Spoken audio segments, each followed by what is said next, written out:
O Brasil vai perder contra o Haiti, vai tomar uma saraivada e vai passar vergonha igual foi Brasil e Alemanha? Claro que não, vamos com calma.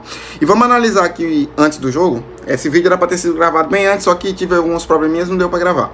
Então a gente vai falar um pouquinho aqui sobre tudo que já saiu de notícias, sobre todas as entrevistas. Eu vou analisar todas não, né? Mas principalmente a do Danilo ontem, anteontem na real, e a do Ancelotti ontem, falando principalmente sobre o assunto Endrick e sobre aquilo que a gente quer saber. Então vamos lá por partes. Em primeiro lugar, hoje é o jogo do Brasil contra o Haiti, e para quem não sabe, nós temos ainda mais um jogo que é o Brasil e Escócia na primeira fase. O que precisa acontecer aqui? Primeiro, o Brasil precisa ganhar, certo? Depois, o Brasil precisa fazer saldo de gol. Tem que fazer gols, ou seja, tem que ganhar tipo de 3 para cima. O certo, o ideal é o Brasil ganhar pelo menos de 3-0. Assim, se ganhar de 2, vai ganhar, beleza, mas a gente vai ter que ficar preocupado. Porque o Haiti realmente, ele é uma seleção fraca. O que aconteceu no jogo contra a Escócia está mais para exceção do que para regra. Para quem não viu, o Haiti enfrentou a Escócia na primeira fase, foram 2 jogos do grupo do Brasil. Brasil e Marrocos terminou em 1-1. E o jogo do Haiti contra a Escócia. No jogo do Haiti contra a Escócia, o Haiti, que é a seleção que todo mundo disse que seria o saco de pancada, teve mais posse de bola, mais finalização do que o Haiti, só que teve menos competência, porque acabou perdendo por 1-0. E nesse exato momento que eu estou gravando o vídeo, já está acontecendo o jogo Marrocos e Escócia, e Marrocos já está vencendo por 1-0. Como eu falei alguns vídeos atrás, a seleção de Marrocos ela é uma seleção, acho que foi inclusive no vídeo do jogo pós-jogo do Brasil contra Haiti. Me enrolei aqui, Brasil contra Marrocos. Nesse dia eu falei exatamente isso, que a seleção de Marrocos ela não é uma seleção de fazer muito saldo. Você vai ver pouquíssimas goleadas na seleção de Marrocos. Aí eu tô falando isso agora, daqui a pouco o jogo do Marrocos tá 6-0, aí nós temos que se preocupar.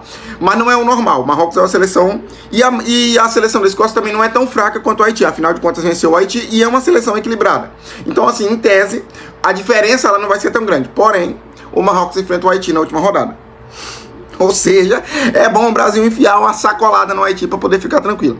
Mas assim, se o Brasil ganhar hoje do Haiti, independente de qual for o placar, já está tranquilo porque passam 2 seleções, a primeira e a segunda, e a terceira, as 8 melhores terceiros colocadas desses grupos todos vão passar. Então, muito provavelmente, se o Brasil ganhar hoje e, por exemplo, ganhar contra a Escócia, já está um pouco tranquilo.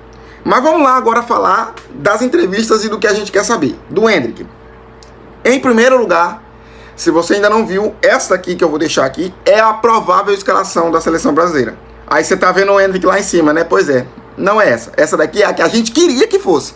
Mas a provável é essa aqui com o Matheus Cunha no lugar do Endrick. Assim, cara, a maioria das pessoas que torcem pelo Brasil já jogou a toalha do Endrick ser titular, porque parece que ele não vai.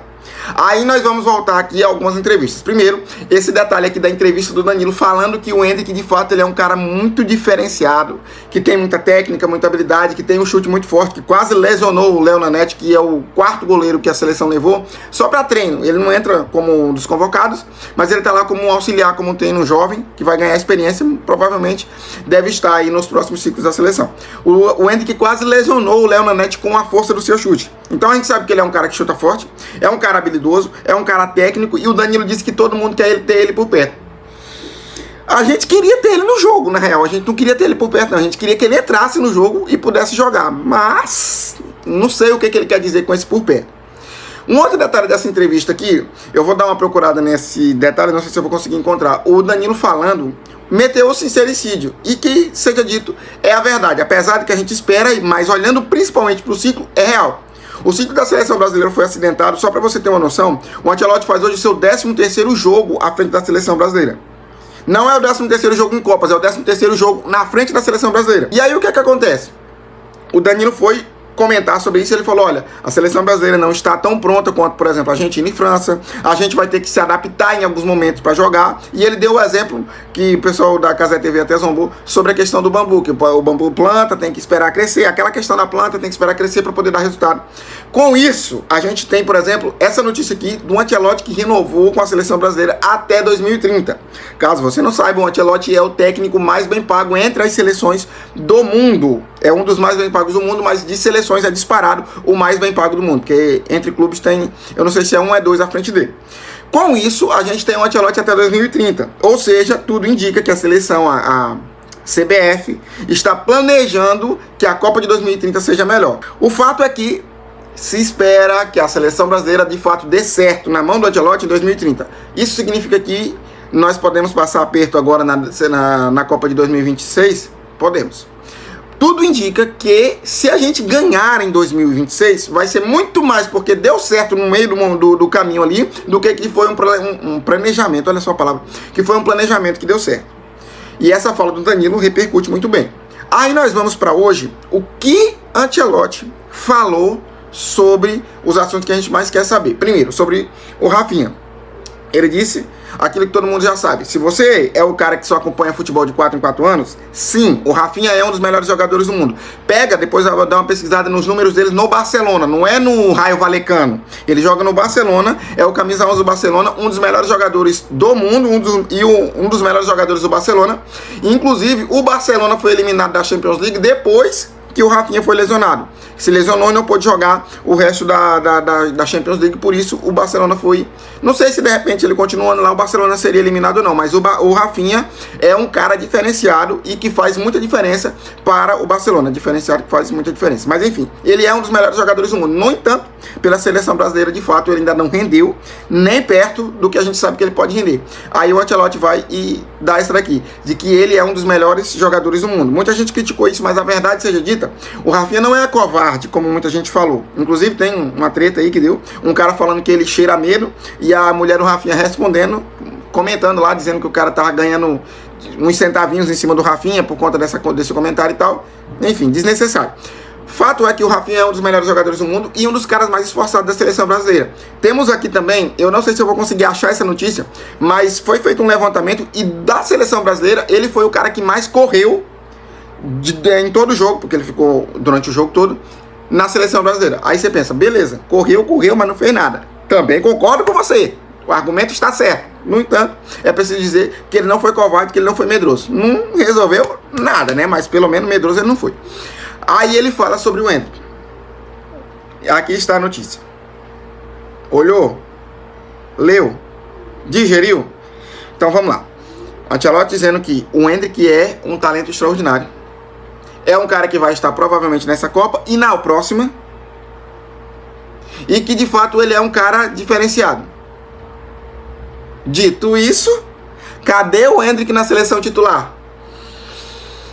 Eu já falei isso aqui em outro vídeo, sobre a questão das prováveis teorias de por que o Endrick não joga. Muita gente dizendo, porque ele é patrocinado pela New Balance e quem manda na Copa do Mundo é a Nike. Cara, essa teoria não faz sentido. Por quê? Porque nós temos jogadores como, por exemplo, o Danilo Santos, que nem patrocinado por Nike, por Adidas, por Puma e entrou como titular não, entrou em vez do Endrick. Até porque, se a gente parar para pensar, o Neymar não deveria estar lá, porque o Neymar é da Puma.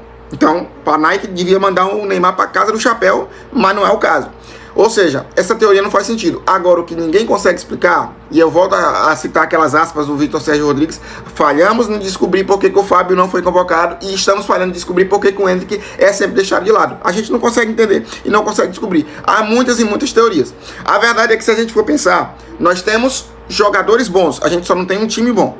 E aí, o que é que a gente pode esperar do jogo do Brasil contra o Haiti? Cara, honestamente, se a gente for pegar o histórico, o último jogo que teve entre Brasil e Haiti foi em 2016, 7-1 Brasil. Porém, o problema é o que está acontecendo com a seleção brasileira na Copa do Mundo. Em Copas do Mundo, parece que o Brasil pipoca, cara. E olha que nós viemos de 2 Copas do Mundo com o Tite, que foi o último técnico brasileiro campeão do mundo. E agora nós estamos com o técnico mais vencedor da história do futebol, ganhando inclusive diversas ligas dos campeões com clubes diferentes e várias ligas nacionais. Aí eu te pergunto, meu amigo, se o Brasil não ganhar uma Copa com o último técnico campeão do mundo no Brasil, e não ganhar uma Copa do Mundo com o técnico mais vencedor da história do futebol, aí chuta o pau na barraca, desiste, porque não tem, o problema é a gente mesmo, não é possível. Nós estamos, né, aí a gente veio ao mundo para ver 7-1, Brasil eliminado contra a Croácia, Brasil eliminado contra a Bélgica, e sabe lá o que vai acontecer. Mas não é possível que na minha vez isso vai acontecer. Enfim, esperamos que seja diferente e que de fato o Brasil consiga melhorar o seu desempenho, porque o problema não é ter empatado contra a seleção do Marrocos, porque a gente já sabia que o Marrocos está em um bom momento e a seleção brasileira não. O problema foi o jeito que foi amassado, dominado. O Marrocos fez o que quis com o jogo do Brasil. E só não ganhou, eu não sei nem por quê.